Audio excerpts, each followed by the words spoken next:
सब कहरा खूना एक ही रहूए घर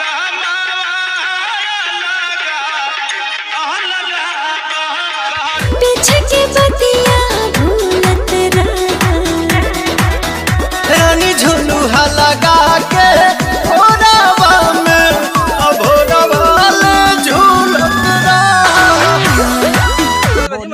ठीक है तो आई बैठी। अरे बड़ा परेशानी भइल है लॉकडाउन के चलते, भागल आदमी गाँव में। क्या करब, सारा देश देखते बारी यही में तबाह भइल बाटे। यही में पाकिस्तान में फौजियों का हमला कर बोलता, कोई जवान मारा गइले। हलवा कैसे गाँव याद पड़ गई। अरे का कहीं आई नहीं है, आई शादी ब्याह में अब लागल है लॉकडाउन, अब फंस गइल बनी हमें नहीं है। रौरा सब तो शहरे है मारा लेके जा, कैसे निक ओके लागता। भैया परिवार तो नहीं निक तो नहीं लगत, लेकिन का कहल जाओ। लेकिन एगो बात कही इस बात के बड़ा खुशी बा हमारा, अब बुझाता कि ना शहर से बढ़िया गांव बा।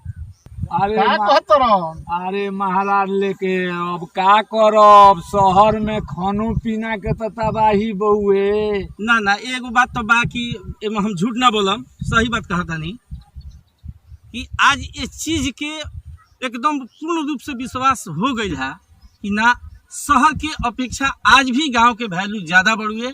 और जो भी बाहर भीतर रहता लोग गांव छोड़ के, वो सब लोग से आग्रह भी बा कि गांव के भुलाए के नहीं थे, क्योंकि लास्ट ऑप्शन गांव ही बचता। और जितना यहाँ आके शांति हमारा मिलल बा, आज हमारा महसूस हो गई बा। बुझा गइल गाँव गाँवे होला।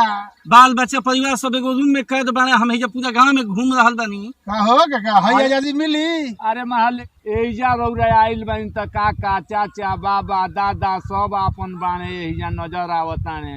संतोष बा, एजा के वातावरण भी शुद्ध बा।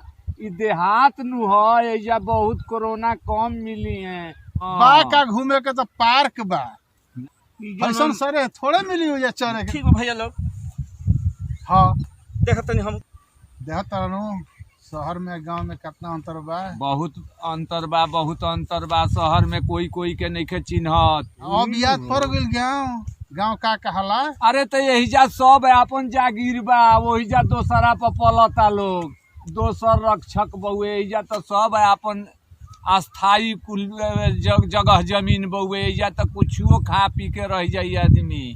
खैला बिना आदमी ना मरी ना। हम तो देहात में धइल बा, देहात छोड़ के भाग जाता लोग। दुनिया चारी बा, का करबे करे कौन लेके चले के बहु घर से निकलल मुश्किल बा। हाँ एजा कोरोना आवत।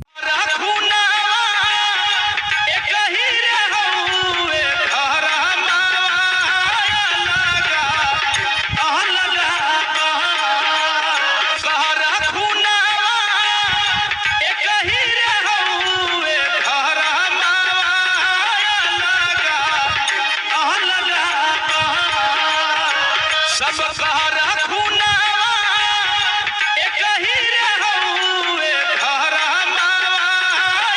लगा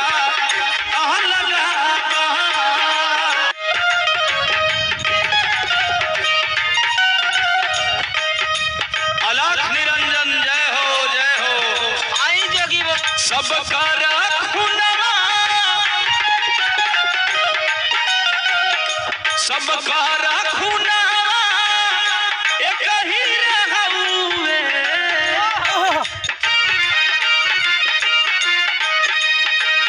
सब कहरा खूना एक ही रहूए घर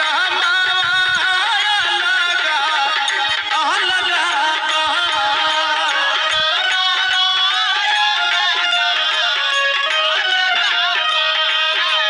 तुम्हारी चरनिया के धोवे के माई बाबू दिन रात रोवे। ए बच्चा सुन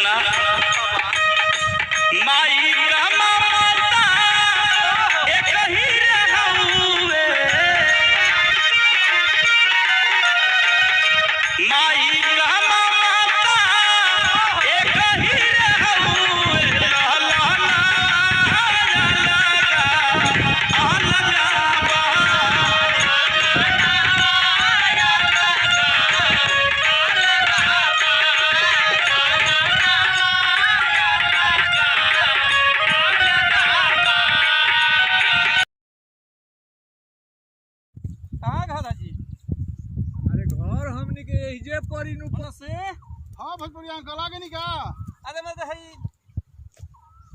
का कहल चाहता इन सबे महाराज लेकर रौरा सबे तो बुझाता कि हमनी के छू का देव सबे तनी अब कोरोना में अलगे रही सबे रौरा सब एने कैसे आ गई है जी महाराज लेके आइल बन जा हमनी के एकांत में बैठल बन जा कि केहू के भेंट मुलाकात मत होके बैठी सब है हां रौरा सबे तो बुझाता कि हमनी के देही पर चढ़ जाई चल तनी कैसे कैसे एने रौरा सब के यहाँ कोरोना भइल बा जी ऐसे ना रौरा सब कैसे अरे महाराज के कोरोना भइल बा तो हमनी के बैठी, नहीं बैठी। केनु भइल जेकरा कि यहाँ भइल बा ओकरा की हानु बहरा खुनावा एक ही रहूए घरा माया लगा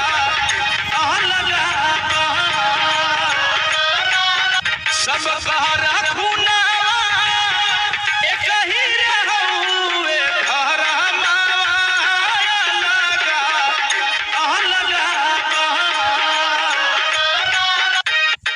नमस्कार प्रणाम हम भोजपुरी अंकल अरुण कुमार सिंह ग्राम गुंजाडी से शहर आ गांव के तुलना किने जाए शहर में का अंतर बा गांव में का अंतर बा हाँ बाबू मनोज सिंह नरेंद्र सिंह प्रणाम बा आशीर्वाद सब बनैले रही तो अच्छा लगे तो लाइक करी शेयर करी कमेंट भी कमेंट्स करी करी।